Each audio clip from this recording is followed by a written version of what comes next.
ومن آياته أن خلق لكم من أنفسكم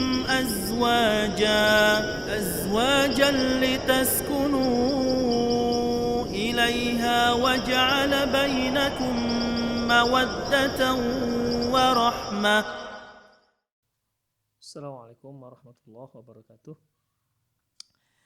Innal hamdalillah nahmaduhu wa nasta'inuhu wa nastaghfiruh wa na'udzu billahi min shururi anfusina wa sayyiati a'malina may yahdihillahu fahuwal muhtadi wa may yudlil falan tajida lahu waliyyan mursyida.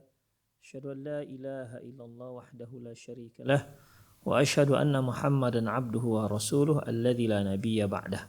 Wa qala Allah subhanahu wa ta'ala ya ayyuhalladzina amanu taqullaha haqqa tuqatih wa la tamutunna illa wa antum muslimun. Ya ayyuhalladzina amanu taqullaha wa qulu qawlan sadida yuslih lakum a'malakum wa yaghfir lakum dhunubakum wa may yuti'illaha wa rasulahu faqad faza fawzan 'azima. Ya ayyuhan nasu taqu rabbakum alladzi khalaqakum min nafsin wahidah wa khalaqa minha zawjaha wa batha minhuma rijalan katsiran wa nisaa'a wattaqullaha alladzi tasaaluna bihi wal arham innallaha kana 'alaikum raqiba. Amma ba'du, inna asdaqal hadithi kitabullah wa khairal hadi hadi Muhammad sallallahu alaihi wasallam wa syarral umur muhdatsatuha wa kullu muhdatsatin bid'ah wa kullu bid'atin dhalalah wa kullu dhalalatin finnar. Ma'asyiral muslimin rahimani Allah wa iyyakum. Alhamdulillah kita kembali bertemu bertatap muka melalui layar kaca channel Rosyad TV. Kita masih mempelajari masalah seputar rumah tangga dalam kajian klinik pernikahan. Yang lalu telah kita bahas nasihat yang ke-14 terkait dengan kesabaran, di mana as-sabru miftahul faraj, bahwasanya kesabaran merupakan kunci dari terlepasnya seseorang dari kesulitan. Kemudian ikhwah, nasihat an-nasihatul khamisatu asyarah, nasihat yang ke-15. Apa itu ikhwah? Ad-du'a silahul mu'min. Doa itu merupakan senjata pamungkasnya orang-orang mukmin. Qala Syekh hafizahullah, mukhul ibadah ad-du'a, bahwasanya inti daripada ibadah adalah doa. Memang kalau kita lihat dari mulai sholat, kemudian haji, kemudian membaca Al-Quran, itu kita lihat hampir seluruh ibadah itu isinya doa. Ya, isinya doa. Baik doaul mas'alah, baik doa masalah maupun doa ibadah. Ikhwah, para pemirsa dimanapun Anda berada, di sini Syekh mengatakan bahwasanya mukhul ibadah doa. Inti daripada ibadah itu doa. Inti daripada ibadah itu doa. Kita lihat seperti sholat. Ya. Sholat setelah kita mengucapkan takbiratul ihram, maka isinya umumnya doa. Dari mulai doa istiftah atau iftitah, kemudian membaca Al-Fatihah juga dalamnya ada doa seperti ihdinas siratal mustaqim dan seterusnya. Kemudian ketika kita membaca surat juga ada ayat-ayat, banyak ayat-ayat yang dalamnya terdapat doa. Kemudian ketika kita takbir dan ruku juga isinya doa. Subhanakallahumma rabbana wa bihamdika Allahumma ghafirli. Allahumma ghafirli itu doa. Ya, demikian seterusnya. Umumnya isinya adalah doa. Kalau kita melaksanakan ibadah haji, maka isinya intinya adalah doa. Ad-du'a mukhul ibadah. Doa itu adalah inti daripada ibadah. Ada hadis yang isinya ad-du'a mukhul ibadah, doa itu merupakan inti daripada ibadah, ini hadisnya dhaif. Yang sahih yaitu ad-du'a hiyal ibadah. Doa itu adalah ibadah. Wasilatul abdi bi rabbih du'a. Penghubung antara seorang hamba dengan Rabbnya ya doa. Bihi yakshifullahu ad-dur. Dengan doa Allah Subhanahu wa taala menghilangkan malapetaka. Wa yujibu da'watal muttarrin. Dan Allah mengabulkan doa orang-orang yang sedang berada dalam kesulitan. Wa yubaddilul ahwal. Dengan doa juga Allah merubah banyak kondisi. Dari kondisi sulit pada kondisi yang lapang. Dari sakit sembuh menjadi sehat walafiat. Ya, dari kondisi yang sangat membuat sedih, menyedihkan, hingga akhirnya bisa melupakan. Allah juga yang membuat seorang itu yang tadinya move off menjadi move on. Itu semua ikhwah dikarenakan itu semua bisa hilang, bisa berubah dengan doa. Seorang yang sedih, seorang yang galau, atau seorang istri yang sangat sedih dengan kondisi suaminya, maka doa. Ya, doa. Allah akan merubah dari kondisi ke kondisi yang lain.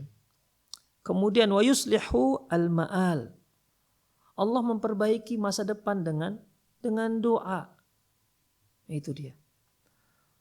Makanya fala yanqati'u ittisaluki billahi ta'ala bid-du'a bis-salahil hal wa tahqiqit talabat wa tafrijil qurabat. Karena betapa pentingnya ini doa, menghilangkan berbagai macam malapetaka, bahkan menolak bala juga doa. Doa juga bisa merubah takdir. La taruddul qadar illa doa. Mengabulkan permintaan orang yang sedang berada dalam sangat kesempitan, dia berdoa kepada Allah. Allah merubah satu kondisi ke kondisi yang lebih baik. Allah merubah masa depan. Maka sangat rugi kalau seorang itu nggak berdoa kepada Allah Subhanahu wa ta'ala. Makanya Syekh mengatakan jangan sampai putus hubunganmu dengan Allah Subhanahu wa ta'ala. Teruslah berdoa. Ya, karena doa itu adalah ibadah. Kalaupun Allah Subhanahu wa taala belum mengabulkan doa kita dikarenakan satu hikmah, ya, dikarenakan satu hikmah yang mungkin kita tidak tahu, maka kita dengan doa saja kita sudah mendapatkan pahala karena ad-du'a hil ibadah. Doa itu adalah ibadah. Demikian, ya. Jadi jangan putuskan hubunganmu dengan Allah Subhanahu wa taala. Tetap sambung dengan cara berdoa kepada Allah Subhanahu wa taala. Karena Allah yang nyuruh. Wa qala rabbukum ud'uni astajib lakum. Berkata Tuhan kalian, berfirman Tuhan kalian, ud'uni, minta kepadaku, berdoa kepadaku. Ini Allah yang suruh. Kalian minta kepadaku, kata Allah Subhanahu wa taala. Ya. Tak sama dengan manusia, ikhwah. Manusia itu kalau diminta terus-terusan bosan dia. Ya, diminta terus-terusan. Demikian. Kalaupun ada yang mengatakan kalau kalian ada perlu minta kepada saya, telepon saya. Kadang-kadang ini hanya sekedar sekedar buah kampanye begitu. Atau ya sekedar untuk menenangkan hati masyarakat. Hubungi saya, dihubung-hubungi gak pernah terhubung. Demikian ikhwah. Jadi dalam masalah ini ya Allah Subhanahu wa ta'ala semakin sering diminta oleh seorang hamba, semakin sayang Allah kepada si hamba tersebut. Karena apa? Allah yang menyuruh dia. Wa qala rabbukum ud'uni astajib lakum. Allah berkata, Tuhan kalian, Allah katakan Tuhan kalian itu aku. Berkata, ud'uni, minta kepadaku. Itu dia. Dalam sebuah hadis disebutkan malam yas'alillah yaghdab alaihi, yang enggak minta kepada Allah, Allah malah marah. Ya, Allah marah dengan dia. Bagaimana Allah tidak marah? Semua kehidupannya ditanggung oleh Allah. Dari mulai dia bangun tidur sampai tidur kembali, bahkan ketika dia tidur Allah yang memberikan dia anugerah seluruhnya. Dia malah enggak mau minta kepada Allah. Allah suruh minta, dia enggak mau minta. Makanya Allah katakan innal ladzina yastakbiruna an ibadati sayadkhuluna jahannama dakhirin. Yang enggak mau minta kepadaku kupurukkan dalam neraka jahanam. Demikian ikhwah. Ya. Jadi sudahlah kita tinggal minta. Allah Allah yang mengabulkan doa. Kenapa kita enggak mau? Kalau Allah pun belum kabulkan, itu saja Allah sudah berikan pahala karena itu sebuah ibadah. Demikian ikhwah. Ya. Bahkan ikhwah para salaf terdahulu putus tali sendalnya langsung doa minta dia kepada Allah Subhanahu wa taala. Kapan di antara kita putus tali sendal kemudian dia minta kepada Allah tali sendal? Siapa? Kenapa mereka sampai seperti itu? Hal-hal yang kita anggap kecil dia minta kepada Allah, menunjukkan saking kuatnya hubungan dia dengan Allah Subhanahu wa taala. Coba kalau kita punya anak kecil yang sangat manja, kan dikit-dikit minta pada bapaknya, dikit-dikit minta pada mamanya. Ya kan? Karena saking kuatnya hubungan dia dengan ketergantungan dia dengan orang tuanya. Kita maunya seperti itu. Kita harus kuat ketergantungan kita dengan Allah, bukan pada manusia. Bukan pada manusia, tapi hanya kepada Allah Subhanahu wa taala. Allah yang suruh. Coba bayangkan ikhwah, kalau ada seorang yang kaya raya kemudian dia berkata kepada kita, kalian mau butuh apa? Minta pada saya. Kira-kira kita minta enggak? Saya yakin kita akan minta. Ya, kita akan minta. Itu orang kaya seberapalah kaya orang di dunia ini. Belum pernah ada orang memiliki kekayaan sedunia, kan belum ada. Kekayaannya di dunia ini masih dibagi-bagi dengan hamba-hamba Allah yang lainnya. Tapi Allah itu, ikhwah, Allah itu yang apabila Allah mengabulkan semua permintaan makhluk, maka tidak akan berkurang sedikit pun harta kekayaan Allah, karena Allah itu maha kaya. Gak akan berkurang kecuali bagaikan jarum yang dicelup di air laut. Berapa mililiter itu yang nempel di jarum dibandingkan laut yang masih ada. Begitulah ikhwah, ya. Jadi minta kepada Allah Subhanahu wa taala. Para istri, seringan apapun masalah anti, bahkan sampai seberat apapun masalah anti di rumah tangga, minta kepada Allah Subhanahu wa taala jalan keluarnya. Minta kepada Allah jalan keluarnya. Jangan diam-diam aja. Ya. Bahkan kalaupun anti seorang motivator, ya, yang sering ditanya-tanya orang untuk menyelesaikan masalah perusahaan, masalah apa saja, ya, antum juga minta kepada Allah Subhanahu wa taala. Kalau Allah bekukan pikiran antum itu nggak tahu lagi apa yang mau dikatakan, nggak ngerti lagi apa solusi setiap permasalahan, itu Allah yang beri anugerah. Mohon kepada Allah Subhanahu wa taala. Mungkin dia seorang direktur yang sangat piawai dalam memecahkan banyak masalah yang muncul di sebuah perusahaan. Lantas apakah dia nggak perlu lagi berdoa kepada Allah? Dia wajib berdoa kepada Allah. Yang memberikan dia itu, kepiawaian itu kan Allah Subhanahu wa taala. Ya. Ikhwah, coba lihat seorang dokter spesialis jantung. Bukankah banyak yang spesialis jantung meninggal gara-gara jantung yang bermasalah? Banyak. Dan itu bukan satu kejadian. Loh, gimana? Loh, dia kan spesialis jantung yang mengerti seluk-beluk jantung. Bahkan setelah mendapatkan spesialis jantung, dia spesialis bagian bilik kanan jantung. Nah, begitu. Bahkan kena sakitnya gara-gara bilik kanan jantung dia yang bermasalah. Itu tandanya ikhwah kita sangat lemah. Sehebat-hebatnya kita, ya, seluas apapun ilmu kita, ikhwah, dalam satu permasalahan, ternyata di masalah itu kita masih ada kekurangannya. Karena kita itu bukan makhluk yang sempurna. Mohon kepada Allah Subhanahu wa taala. Jangan lupa. Ya, mohon kepada Allah Subhanahu wa taala. Allah yang menyelesaikan masalahmu, Allah yang akan memberikan semua harapanmu, Allah yang bisa menghilangkan setiap kesulitanmu. Itu semua Allah, maka tergantunglah hanya kepada Allah, mohonlah hanya kepada Allah. Itu dia, jangan tergantung kepada manusia. Wala taghfali ayyakuna laki nasibun min du'ail muttaqin.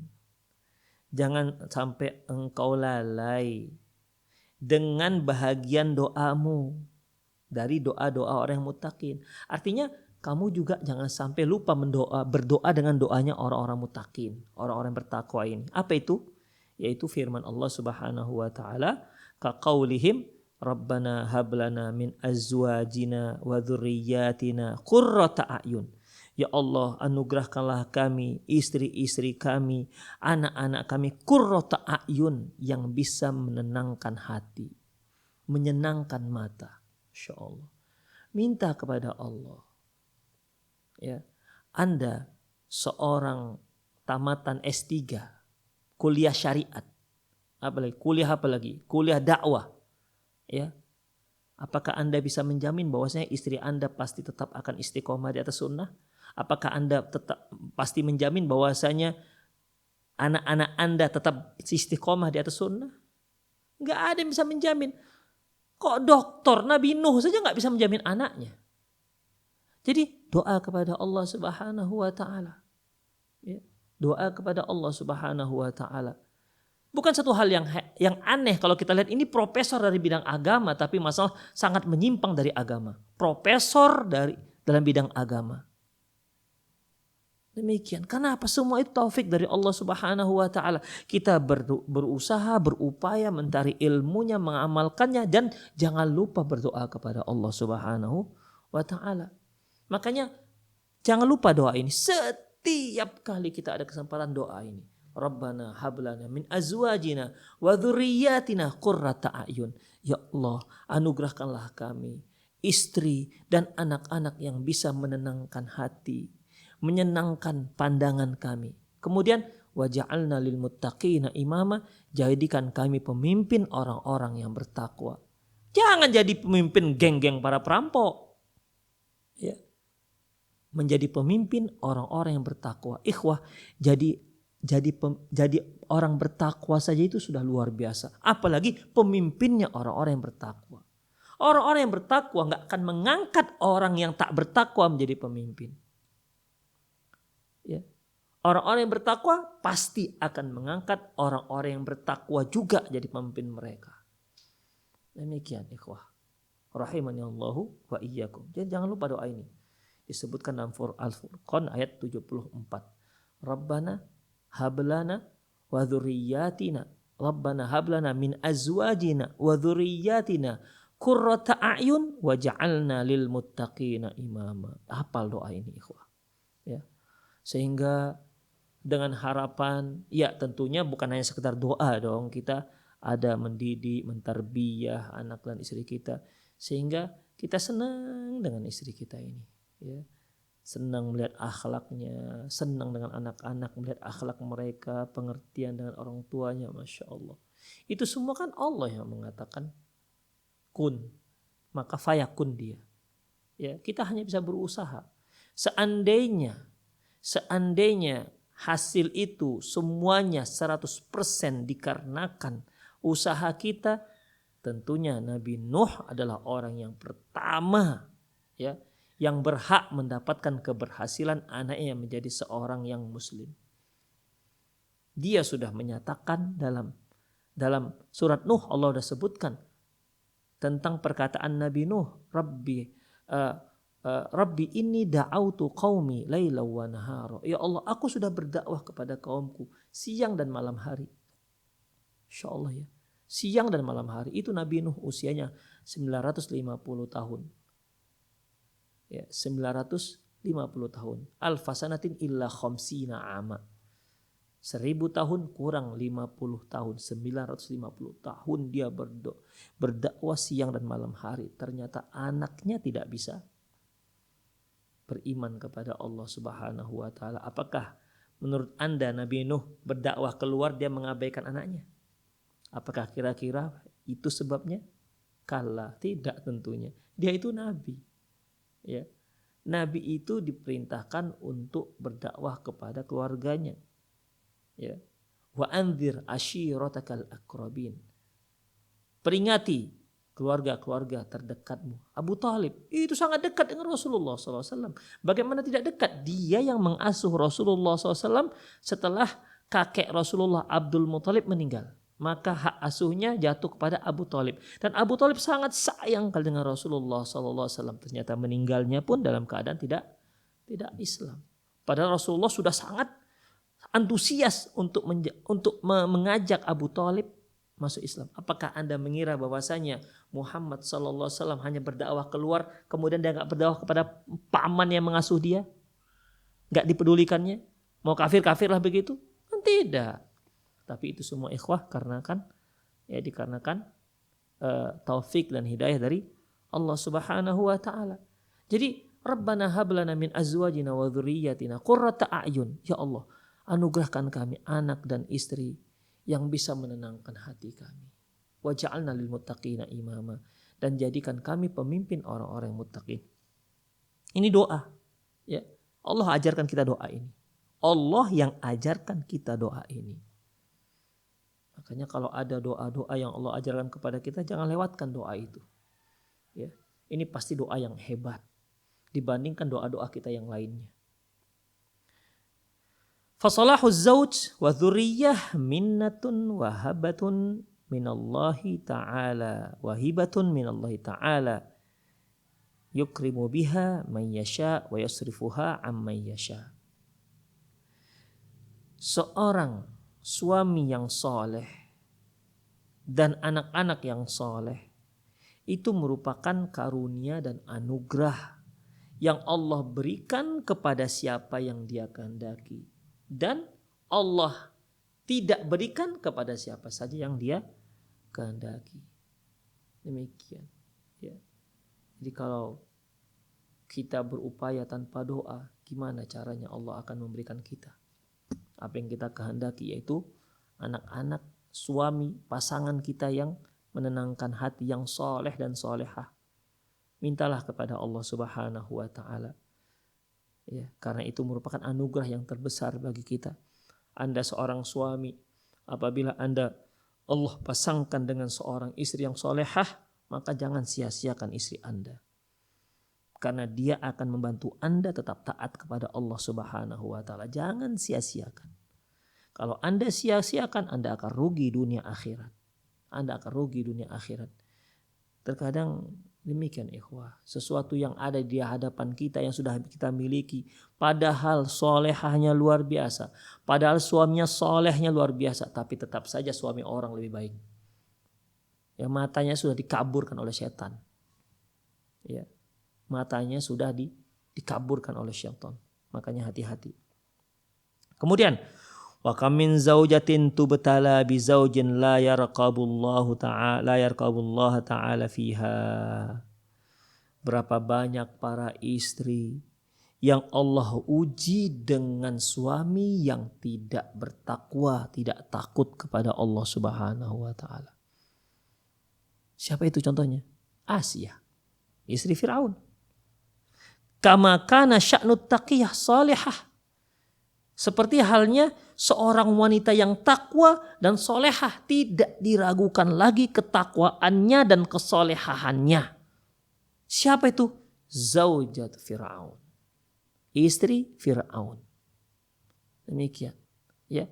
Jadi kalau anti seorang yang sudah hijrah, anti seorang istri yang sudah hijrah, sudah taubat, sudah mulai pakai pakaian syar'i, tapi ternyata suami masih nggak peduli dengan agamanya, jangan langsung bersedih. Anti belum ada apa-apanya dibandingkan Asia. Ya. Kezoliman luar biasa yang dilakukan oleh suaminya.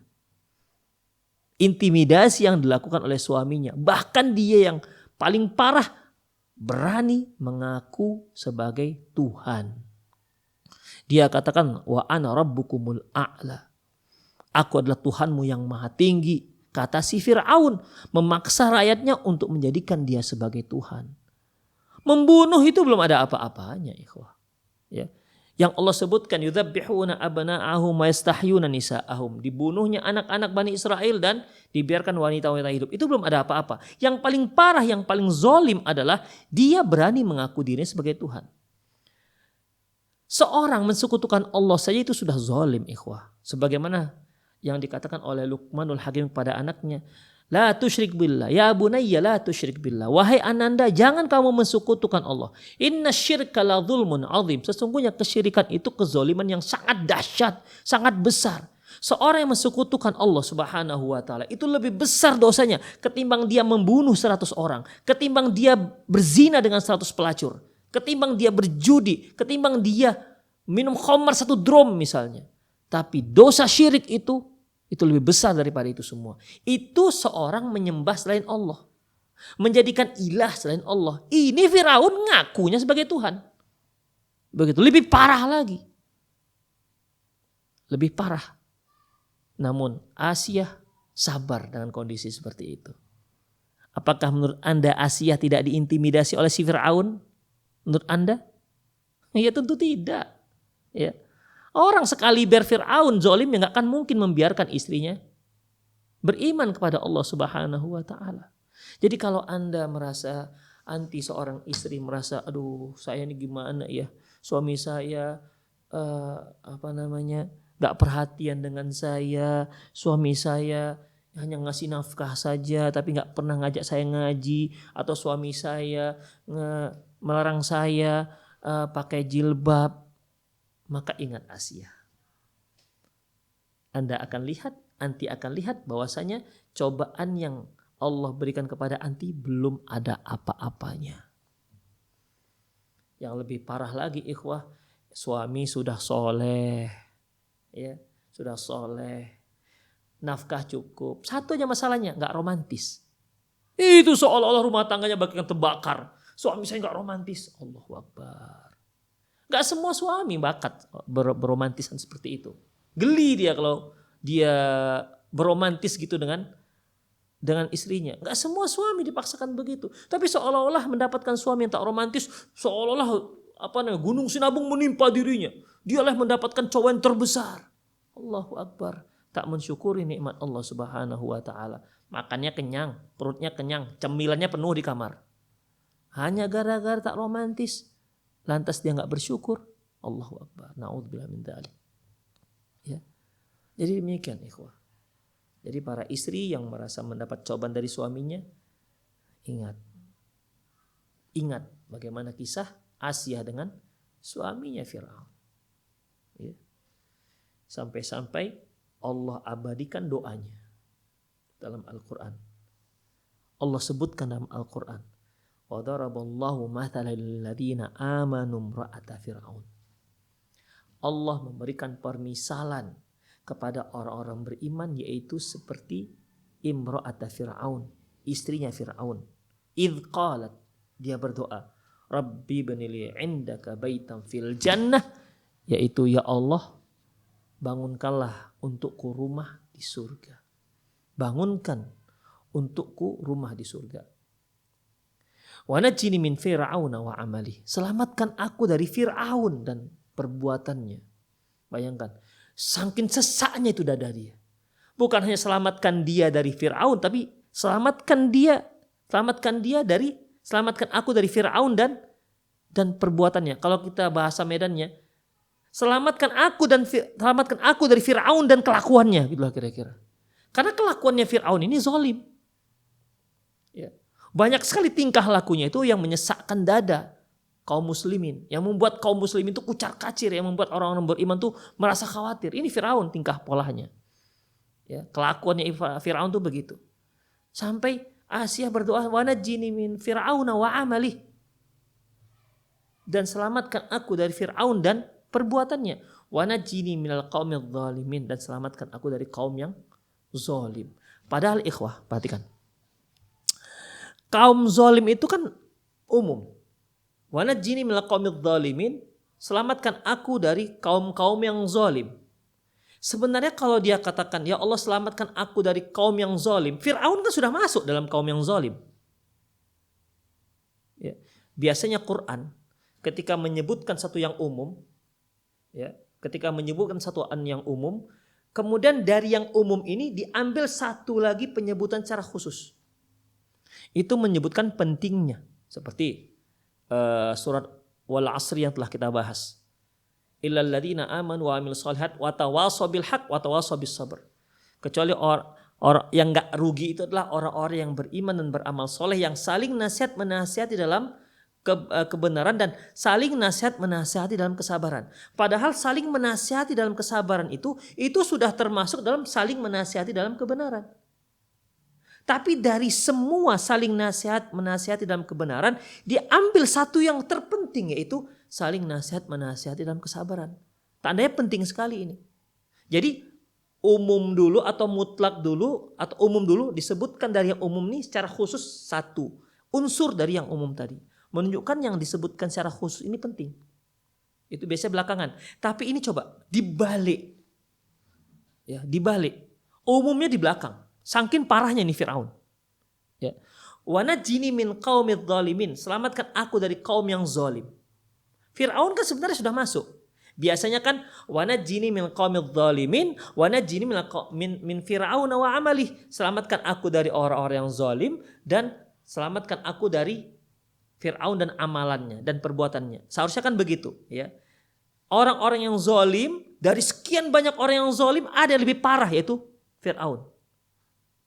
Biasanya begitu. Ternyata saking parahnya nih Fir'aun, bukan di belakang disebutkan, dia duluan disebutkan. Wa najjini min fir'aun wa amalih wa najjini minal qaumidz zalimin. Itu menunjukkan parahnya nih Fir'aun.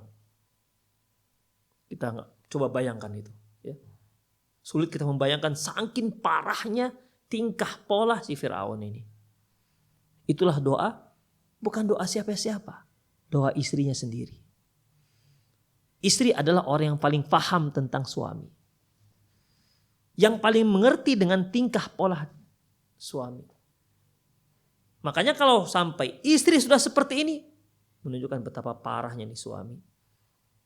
Makanya Islam memberikan kita standar baik dan tidaknya seorang, yaitu bagaimana dia dengan istrinya. Khairukum khairun li ahli. Sebaik-baik kalian adalah orang yang terbaik untuk keluarganya. Wa ana khairukum li ahli, dan aku adalah orang yang terbaik untuk keluargaku. Kalau dia baik dengan keluarganya, berarti memang dia punya grade yang hebat. Tapi dia baik dengan orang, tak baik dengan keluarganya, itu berarti tidak jadi standar dia menjadi orang baik. Para pemirsa Rosyad TV dimanapun Anda berada, serta para pendengar Radio Medan Mengaji dimanapun Anda berada, ya, itulah dia doa, ikhwah, ya, doa. Seorang yang taqiyah, yang solehah asiyah, doa. Kemudian ikhwah, rahimani Allah wa iyyakum, fa'alaiki bid-du'a daim lahum bima fihi salahuddin wad dunya wal akhirah. Hendaklah kamu senantiasa, ya, hendaklah selalu mendoakan mereka untuk kebaikan dunia, ya, untuk kebaikan dunia dan untuk kebaikan agamanya. Untuk kebaikan dunia, untuk kebaikan agama, untuk kebaikan agama, dunia dan akhirat. Sang suami, berdoalah, ya, banyak berdoa. Fa'alaiki bid-du'a daim lahum bima fihi salahuddin wad dunya wal akhirah. Hendaklah kamu wahai para istri senantiasa terus berdoa untuk kebaikan agama, dunia dan akhirat sang suami. Waqtanasi mawatinal ijabah, dan cari tempat-tempat ataupun waktu-waktu yang di situ menunjukkan dikabulkannya doa, mustajabnya doa. Kahali sujud, seperti di saat sujud. Ini sebagaimana sabda Rasulullah sallallahu alaihi wasallam, ya. Hadis ini diriwayatkan oleh Imam Muslim. Aqrabu ma yakunul 'abdu min rabbih wa huwa sajid fa aktsirud du'a. posisi yang paling dekat seorang hamba dengan Rabbnya yaitu di saat dia sujud. Fa'akfiru ad-du'a.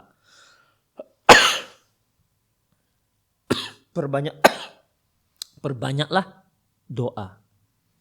Dalam riwayat yang lain, faqaminun ayustajabulah, kemungkinan besar pasti akan diijabahkan atau dikabulkan doanya. Makanya ketika sujud banyak-banyaklah berdoa kepada Allah Subhanahu wa taala, apa saja doa yang kita inginkan. Tapi ingat ya, perlu di sini catatan penting. Rasulullah menyebutkan aqrabu ma yakunu baina ma yakun al-'abdu min rabbih wa huwa sajid. Min rabbih wa huwa sajid. Yang paling dekat, posisi yang paling dekat seorang hamba dengan Tuhannya yaitu ketika dia sujud. Di sini enggak disebutkan sujud terakhir. Ya. Artinya semua sujud. Karena banyak sih kita lihat kaum muslimin di sujud terakhir lama sujudnya. Bahkan terkadang ketika dia sholat berjamaah, imam sudah tahiyat, bahkan sudah hampir mau salam, dia masih sujud lama, doanya panjang. Ini keliru ikhwah. Ya, keliru. Mengapa harus di tasyahud terakhir, di sujud yang terakhir? Sementara kita harus segera mengikuti imam. Innama ju'ilal imam liutamma bihi. Sesungguhnya imam itu dijadikan untuk diikuti. Makanya jangan kita lama-lama doa ketika sujud terakhir. Dan kalaupun kita sholat sendiri, tidak ada sunnahnya doa itu, ya, tidak ada dalilnya doanya harus sujud terakhir. Semua sujud, ya, semua sujud dari sujud pertama sampai sujud yang terakhir itu kesempatan kita. Jadi kalau kita punya 2 rakaat, seperti sholat subuh misalnya, ya, dan ini juga sholatnya tidak harus sholat wajib, sholat sunnah juga termasuk. Kalau kita sholat 2 rakaat, berarti ada 4 sujud, itu kesempatan 4 kali. Bukan hanya sujud terakhir saja.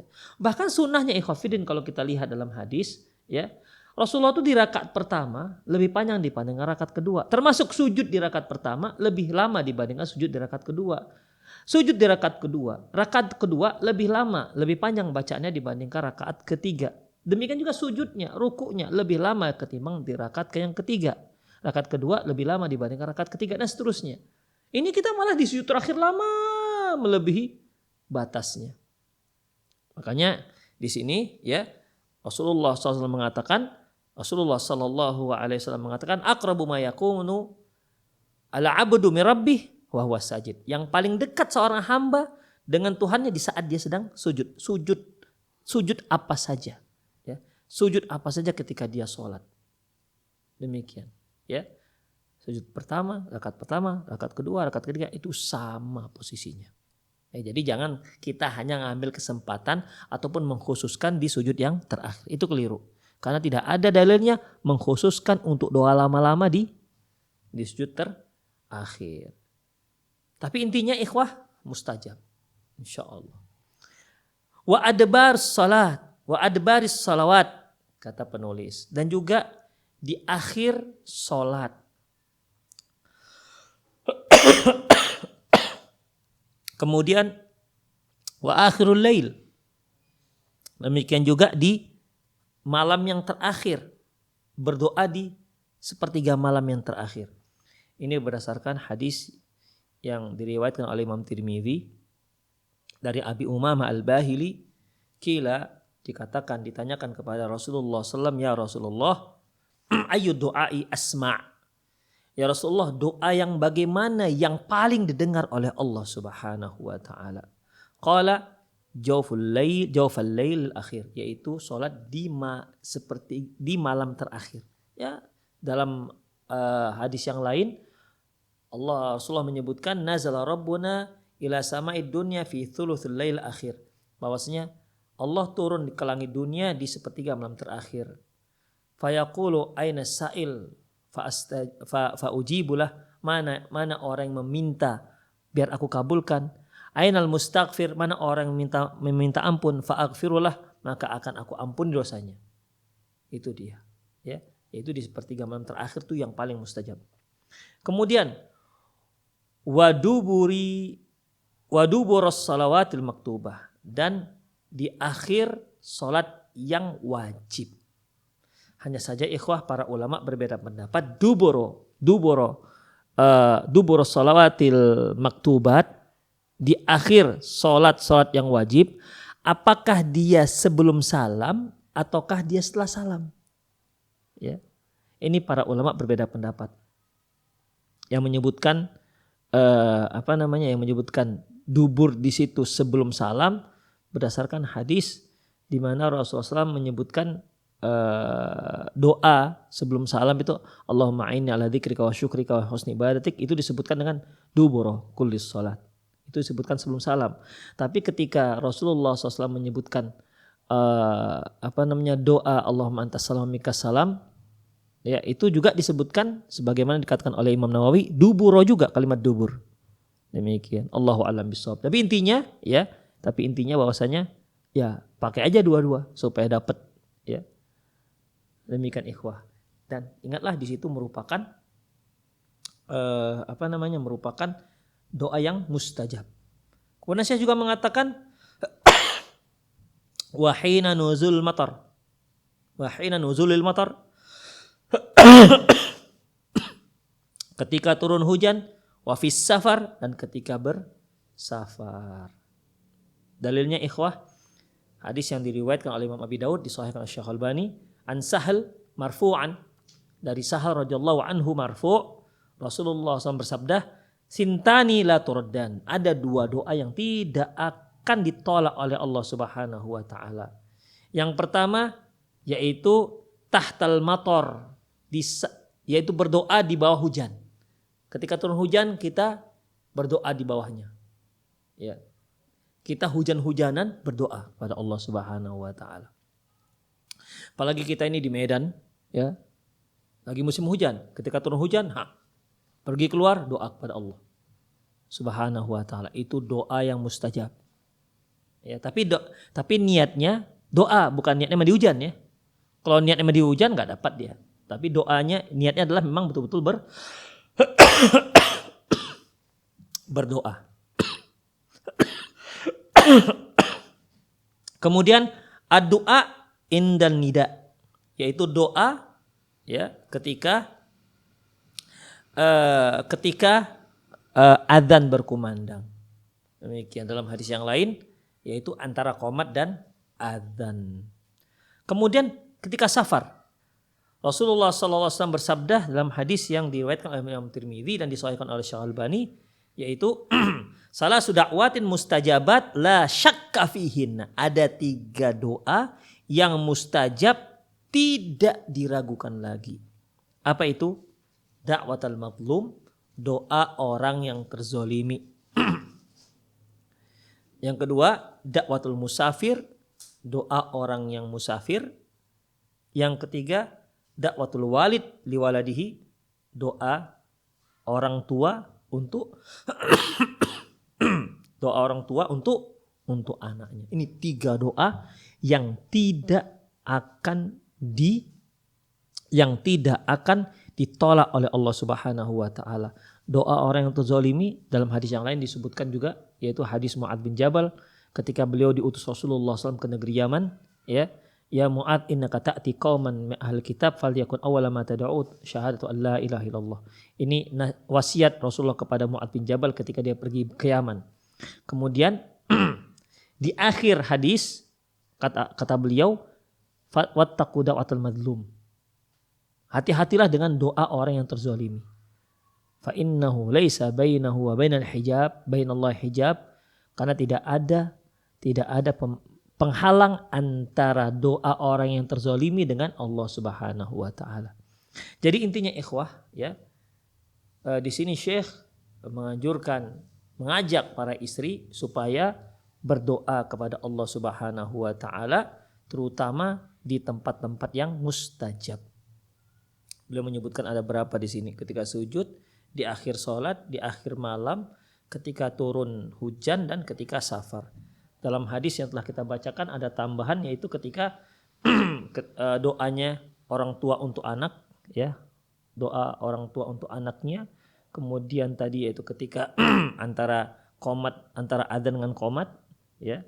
Kemudian doa orang yang terzalimi, itu semua dikabulkan, makbul di sisi Allah Subhanahu wa ta'ala. Demikian ikhwah rahimani Allahu wa iyyakum. Ikhwah, itu sajalah ya. Masih banyak lagi. Semoga Allah Subhanahu wa taala memudahkan kita untuk melanjutkan kajian besok ya. Masih pada poin yang nasihat yang ke-15 yaitu ad-du'a silahul mu'min. Doa itu adalah senjata orang-orang mukmin. Demikian aku qauli hadza wa astaghfirullah li wa lakum wa lisal muslimin innahu wal ghafurur rahim. Bagi para pemirsa dan pendengar yang ingin bertanya silahkan boleh langsung bertanya secara interaktif melalui nomor kontak yang ada di layar kaca Anda, atau juga boleh dengan mengirimkan pesan singkat di 0895 6113 27778 0895 6113 27778, atau yang ingin berinteraktif langsung silahkan telepon ke nomor yang Anda lihat di bawah kaca layar Anda. Demikian, silahkan.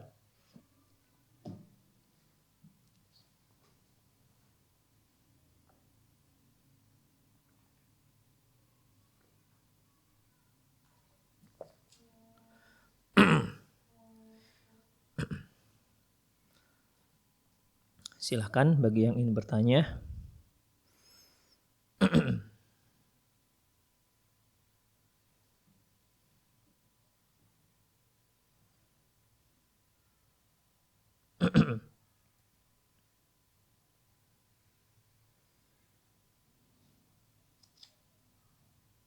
Assalamualaikum warahmatullahi wabarakatuh. Afwan Ustaz, Ana mau bertanya. Ketika kita sholat berjamaah bersama imam, lalu imamnya salah dalam rakaat. Masih rakaat pertama, di sujud pertama imam langsung berdiri, lalu kami para makmum mengucapkan subhanallah, terus imam duduk kembali. Lalu ketika rakaat terakhir imam tidak sujud sahwi, apakah sholat kami semua batal dan kami harus mengulangi sholat kami kembali? Ikhwah rahimanallahu wa iyyakum, apabila si imam tadinya ya, apabila si imamnya tadinya lupa sujud kedua ya, dia sudah berdiri ya, maka dia harus kembali, memang seharusnya kembali ke sujud yang dia tinggalkan. Kemudian dia disunnahkan untuk sujud sahwi di akhir sholat. Hanya saja ikhwah, para ulama berbeda pendapat tentang apa hukum sujud sahwi. Ya. Sebagian mengatakan wajib, sebagian lagi mengatakan sunnah muakkad. Ya. Karena itu sebagai targhiman lisyaitan, ya, sebagai targhiman lisyaitan, untuk membuat jengkelnya setan, karena dia yang membuat kita lupa ketika kita sholat. Jadi bagaimana? Ya, karena imamnya tidak sujud sahwi, ya, maka sholat Anda sah. Kalau imam salah, sebagaimana yang disabdakan Rasulullah SAW, idza akhta'a idza asaba falakum walahum, apabila imam itu benar, maka untuk kalian dan juga untuk imam dapat pahalanya. Wa idza akhta'a falakum wa alaihim, kalau si imamnya ternyata salah, maka kalian dapat pahala, si imamlah yang salahnya diembankan kepada si imam. Allahu alam bissawab. Silakan, ada yang bertanya? Assalamualaikum. Assalamualaikum. Waalaikumsalam warahmatullahi wabarakatuh. Ustadz, Ya. izin bertanya Ustadz. Ya silakan. Dari siapa dan Jadi- di mana? Oh, dari Nanda di Medan Ustadz. Ya silakan. Ustadz mau nanya gini Ustadz, kan ada seorang ayah nih, seorang kepala keluarga. Iya. Pendapatannya sih pas-pasan nih. Tapi dia punya istri yang bekerja, pendapatannya lebih tinggi daripada si suami. Iya. Nah, cuman si suami nggak suka kalau istrinya keluar rumah kerja Ustadz. Kemudian dia minta berhenti. Tapi kemudian si istrinya nggak mau, itu si suaminya harus bagaimana Ustadz? Apakah biarkan saja istrinya bekerja, karena kalau istrinya berhenti bekerja, pendapatannya jadi berkurang, Ustaz. Boleh nasihatnya, Ustaz? Baik. Kasusnya ikhwah, barakallahu fik. Jazakallah ya, Ustaz. Wa iyyakum. Sepasang suami istri sama-sama bekerja. Namun pendapatan istri itu lebih besar ketimbang suami. Sementara tadi suami ingin agar istri tak bekerja. Begitu. Resikonya kalau istri tak bekerja, pendapatan berkurang. Ya. Ikhwah rahimani Allah wa iyyakum. Pertama kita harus tahu dahulu, ketika kita mau menikah, kita belajar dulu apa hak dan kewajiban kita ketika kita mau menikah. Jangan sampai kita nggak punya bekal. Suatu kewajiban kita tidak tahu kalau itu kewajiban kita. Kita sebagai suami harus tahu apa kewajiban kita sebagai seorang suami. Kita Allah angkat sebagai qawwamuna 'alan nisa. Ar-rijalu qawwamuna 'alan nisa. Laki-laki itu pemimpin kaum wanita. Bima faddalallahu ba'dahum 'ala ba'd. Dikarenakan Allah mengistimewakan sebahagian mereka dibandingkan sebahagian yang lain. Wa bima anfaqu min amwalihim, dan berdasarkan dan dikarenakan mereka kaum laki-laki menginfakkan harta mereka kepada kaum wanita. Jadi kaum wanita itu ya dinafkahi oleh kaum laki-laki. Apakah ada batasnya? Apakah ada batasnya? Itu sekemampuan sang laki-laki, sang suami. Liyunfiq dzu sa'atin min sa'ati wa man qudira 'alaihi rizquhu falyunfiq mimma atahu Allah. Hendaklah seorang suami itu menginfakkan hartanya sesuai dengan kemampuannya. Barang siapa yang Allah sempitkan rezekinya, maka hendaklah dia memberikan sekemampuannya. Itu dia. Jadi pada dasarnya istri itu tak usah bekerja. Semua kebutuhannya itu suami yang memenuhi. Suami yang memberikan. Anti wahai para istri, wahai para bunda, wahai para ibu, tinggal minta dengan suami anti. Mau apa? Makan, minum, pakaian, sandang, pangan, papan, lipstik, apa lagi? Alat-alat kecantikan, tinggal minta dengan suami. Sebenarnya itu. Ya. Nggak usah anti repot-repot jualan, repot-repot bekerja untuk memenuhi kebutuhan anti. Semua kebutuhan anti itu tanggung jawab sang suami. Makanya saya sering dalam kajian, kalau udah kajian rumah tangga, suami tugasnya menyediakan, istri dan anak-anak tugasnya ngabis-ngabiskan. Begitu. Itu Allah yang menyebutkan. Liyunfiq dzu sa'atin min sa'ati. Bima faddalallahu ba'dahum 'ala ba'd. Wa bima anfaqu min amwalihim. Jadi demikian. Jadi para istri sebenarnya enggak usah repot-repot. Itu dia. Ya. Tapi enggak cukup Ustaz. Kalau enggak cukup, silahkan minta izin pada suami. Suami ridho apa enggak anti itu bekerja. Kalau suami enggak ridho, maka haram untuk sang istri pergi untuk bekerja. Haram bekerja. Karena apa? Suami melarang. Tapi Ustadz, nanti kebutuhan kita enggak terpenuhi. Masalah kebutuhan tanggung jawab sang suami. Anti bisa memanajemen pendapatan yang diberikan oleh sesuami. Seperti yang sering saya katakan. Masalah kebutuhan dunia itu tinggal kita. Stylenya kita apa? Lifestyle-nya kita bagaimana? Kalau lifestyle kita memang serba mahal, ya jadi banyak uang keluarnya. Bedak misalnya satu tabung kecil saja itu sudah 600.000. Kan banyak tingkat-tingkatannya. Beli aja yang bedak-bedak biasa yang harga 3.000 satu bungkus yang isi ulang misalnya. Kan ada juga ikhwah. Demikian. Tapi enggak seperti artis, ente cocokkan pendapatan dengan pendapatan suami. Ya. Jangan paksakan. Untuk beli bedak akhirnya enggak makan 3 hari. Mau makan bedak. Demikian. Jadi ikhwah rahimani Allah wa iyyakum, para istri enggak boleh anti keluar. untuk bekerja kalau suami tidak izin. Kalau seandainya ternyata apa yang diberi suami belum mencukupi, maka anti cukup-cukupkan. Ya. Tapi ingat, bukan dikarenakan pelit ya. Kalau dikarenakan pelit, anti nggak cukup.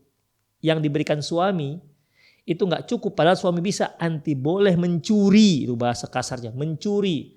Atau bahasa halusnya, mengambil tanpa izin. Nah itu dia. Ya, secukupnya. Bil ma'ruf. Khudhi ma yakfiki wa waladaki bil ma'ruf. Ambillah yang cukup untukmu dan anakmu bil ma'ruf. Sesuai dengan kebiasaan masyarakat. Seberapa ma'rufnya.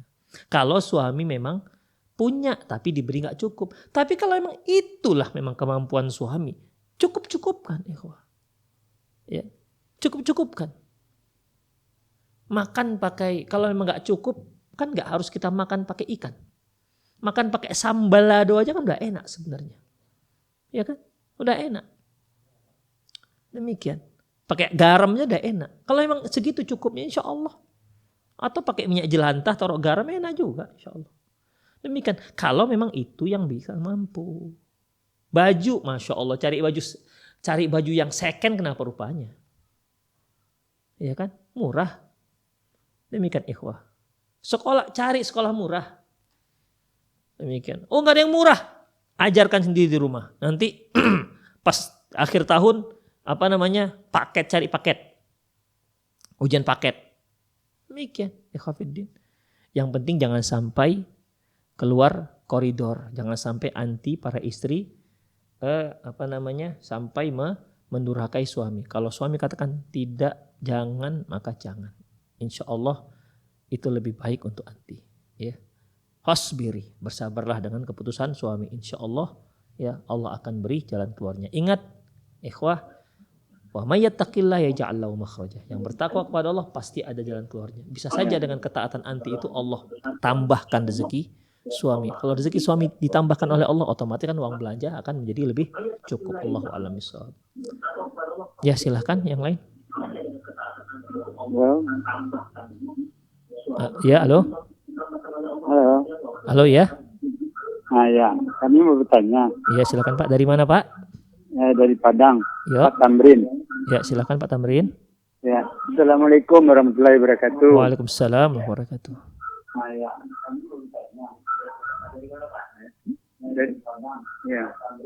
Ya.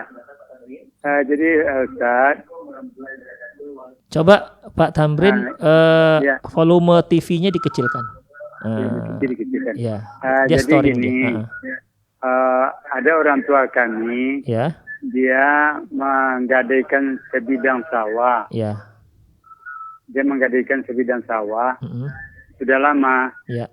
Kan kalau di daerah menggadaikan ini itu kan yang sawahnya diolah oleh orang yang memberikan, yang menerima pegadainya gitu ya. Nah, kemudian orang tua itu sudah meninggal. Kemudian bagaimana penyelesaiannya? Bagaimana penyelesaiannya? Iya. Karena itu gadainya besar, tinggi, hitungannya emas. Iya. Sudah lama ya. Waktu itu Pak, waktu itu dia minjamnya itu berupa emas atau duit? Ya, ini lebih baik. Ya, sudah 50 tahun dianukan. Ya, oke Pak. Ya, berupa emas. Oh, berupa Jadi emas. kalau dihitung itu emas sekarang kan mahal itu. Bagaimana? Sedangkan kalau enggak kan orang tua kita secara hukum di agama kan berdosa itu menggadaikan gitu kalau enggak disebut. Ya, baik. Ya, terima kasih Pak Tamrin. Iyalah, terima kasih ya. Ya. Barakallahu fiik. Pak Tamrin ini punya orang tua yang menggadaikan sebidang tanah dengan meminjam mungkin sekian emas. Sementara orang tua sudah meninggal. Tanah yang digadaikan itu digunakan oleh orang yang mengambil gadaian. Ini bagaimana penyelesaiannya? Ikhwah, sebenarnya ini kajian yang harus menjawabnya yang wajib, bukan apa sih ini yang biasa masalah muamalah ini Ustadz Abu Aliyah, tapi tidak apa, sedikit beri masukan bahwasanya mengenai penggadaian, ya mengenai penggadaian, ketika kita berhutang, misalnya nih, saya berhutang dengan si A 1 juta, kemudian saya gadaikanlah HP saya yang harga 3 juta ini. Dapatlah saya hutang 1 juta. Udah. Ini kan judulnya hutang. Sementara barang ini hanya jaminan. Seandainya saya nggak bisa bayar, maka jaminan ini bisa dijual, kemudian hasil penjualannya diberikan kepada si orang yang memberikan piutang tadi. Yang 1 juta tadi pulangkan. Namun HP-nya tidak boleh dipakai. Demikian. Ya. Jadi ini sekedar HP terduduk di rumahnya, ini sebagai jaminan. Seandainya saya nggak bisa membayar hutang 1 juta, ini HP saya yang saya jaminkan di tempat orang yang saya pinjamin uangnya, ya, sebagai nanti dia bisa jual. Misalnya saya janji 2 bulan. Kemudian kalau seandainya saya nggak bisa bayar, udah jual saja HP saya. Begitu. Dijual HP dapat 2 juta, 1 juta saya berikan pada si orang yang saya berhutang, sisanya kan untuk saya. Tapi HP-nya nggak boleh dipakai. Kalau HP saya pakai, itu berarti saya saya memanfaatkan. Ada keuntungan saya dalam hutang, yaitu pemanfaatan HP. Sementara kullu qardin jara fi nafa fahuwa riba. Semua hutang yang ada dimanfaatkan, yang ada manfaatnya dan ada keuntungannya, maka dia riba. Ya. Semua hutang yang ada manfaatnya, yang ada keuntungannya, maka dia riba. Saya kan ini hutang nih. Ya. Kemudian HP yang saya jaminkan dia pakai dengan dia pakai. Berarti kan dia punya untung, ada keuntungan untuk memakai HP saya. Maka itu riba, nggak dibolehkan. Nah, sama seperti tanah tadi. Pak Tamrin tadi, orang tuanya menggadaikan surat tanah dengan meminjam sekian gram emas. Tanah dipakai oleh orang yang memberikan hutang. Berarti kan dia memanfaatkan. Dia punya untung dari hutang piutang ini. Sementara kullu qardin jara fi'in nafa' fahuwa riba. Semua yang namanya yang hutang yang ada keuntungan, maka dia riba. Maka seharusnya orang yang berpiutang, yang memberikan hutang, yang memegang surat tanah, dia nggak boleh menggunakan tanah itu. Lahan itu tetap punya orang yang berhutang. Jadi dia yang berhak menggunakan, yang berhutang yang berhak menggunakan lahan tersebut. Nah, demikian. Fungsi surat tanah itu apa? Seandainya tidak bisa ditebus, ya, maka tanah dijual. Berapa hutangnya dikembalikan, dipulangkan, dilunaskan pada orang yang berpiutang, yang telah memberikan hutang. Bagaimana? Ya, sejumlah emas yang telah dipinjam. Kalau tadinya dia meminjam emas 50 gram, ya sudah 50 gram. Mau dahulu 50 tahun yang lalu 1 gram hanya 250.000 dan sekarang sudah 1.010.000, ya segitu. Yang penting hutang emas dipulangkan dengan emas. Demikian, ya, itu dia. Walaupun sudah harga emas sudah melonjak, intinya dia kan sudah meminjam emas, maka pulangkan emas.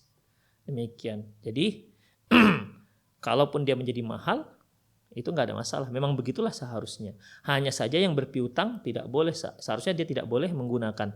Itu seharusnya dia mengolah tanah itu, seharusnya dia bayar uang sewa kepada yang berpiutang, yang berhutang. Berapa 1 tahun sewanya, begitu.